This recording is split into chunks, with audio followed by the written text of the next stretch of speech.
इसलिए बड़ा कमाल की बात कही है, अगर आप खुशी चाहेंगे तो खुशी आएगी और आप दुखी चाहेंगे तो दुखी आएगी। नमस्कार साथियों, मैं कुंदन झा आप लोगों के साथ एक छोटी सी कहानी के साथ। एक देश में एक राजा जो कि बिल्कुल निसंतान था।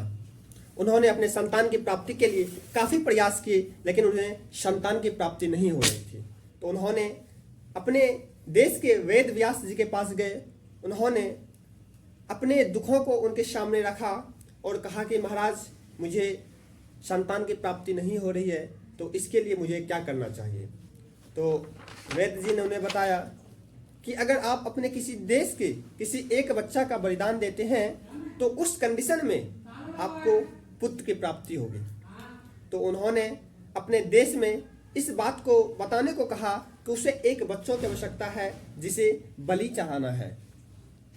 तो गांव के बगल एक छोटे से परिवार जो कि काफ़ी गरीब थे, उनको 5 बेटा था और काफ़ी गरीब था, उसको खाने के लिए एक वक्त की रोटी भी नहीं था। तो उन्होंने अपने छोटे लड़के को राजा को देने को मन बना लिया। लेकिन वो छोटा लड़का जो था वो भगवान के काफ़ी भक्त थे। उनका एक काम था, सुबह जग करके मंदिर जाना, वहीं पे उनकी भगवान की सेवा करना, वहीं प्रसादम को पाना, वहीं हर काम को करना। लेकिन जब उन छोटों बच्चों को मालूम चला कि पापा ने मुझको बेच दिया है राजा को और कल होते हुए मेरा बलि चढ़ाया जाएगा, तो उन्होंने काफ़ी दुखी हुए और भगवान को आखिरी बार प्रार्थना करने के साथ उन्होंने कहा, भगवान कल मेरा बलि चढ़ेगा, आप मेरी रक्षा कर सकते हैं तो आप जरूर कीजिएगा। तो जब दूसरे दिन हुआ और लड़कों को राजा के पास ले गया और राजा ने उस बच्चों को बलि चढ़ाने से पहले पूछा कि अगर तुम्हारा कोई आखिरी ख्वाहिश है तो तुम बताओ। तो उन्होंने कहा कि मुझे बहुत सारे रेत की आवश्यकता है। तो राजा ने आश्चर्यचकित हुआ, ये किसी की आखिरी ख्वाहिश कैसे हो सकता, वो रेत लेकर के अभी क्या करेगा। तो राजा ने फिर भी अपने मंत्रियों को कहा कि यहाँ पे रेत लाया जाए और वहाँ पे बहुत सारे रेत लाया गया। तो रेत लाने के बाद बच्चों ने उस रेत से 4 घर बनाया। 4 घर बनाया और बारी बारी से 3 घर को तोड़ दिया और 1 घर को छोड़ दिया। राजा ने बहुत आश्चर्यचकित हुआ, भाई तुम ये क्या कर रहे हो। 3 घर को लगातार धीरे धीरे तोड़ते गए, फिर 1 घर को छोड़ दिया। तो राजा इस चीज से बहुत आश्चर्यचकित हुआ।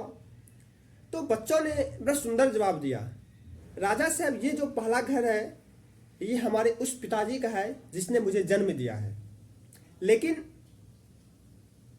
उन्होंने मेरा रक्षा नहीं किया। हालांकि उन्होंने अपने पुरस्कृत और पैसा के लिए मुझे आपको हाथों मुझे बेच दिया गया।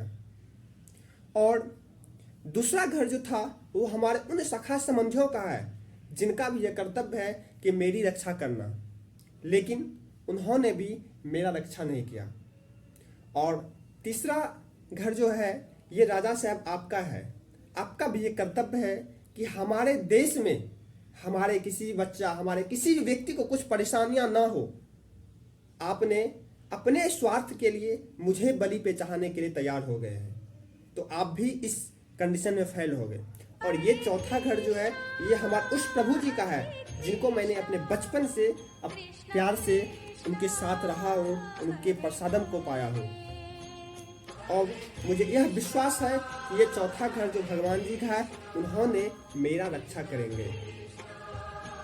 ये बात राजा ने सुनकर काफ़ी आश्चर्यचकित हुआ, कितने देववंशी बच्चे हैं, अगर इनका हम बलि चढ़ाते हैं तो यह क्या गारंटी है कि मुझे बलि चढ़ाने के बाद भी मुझे इस बेटा की प्राप्ति हो जाए।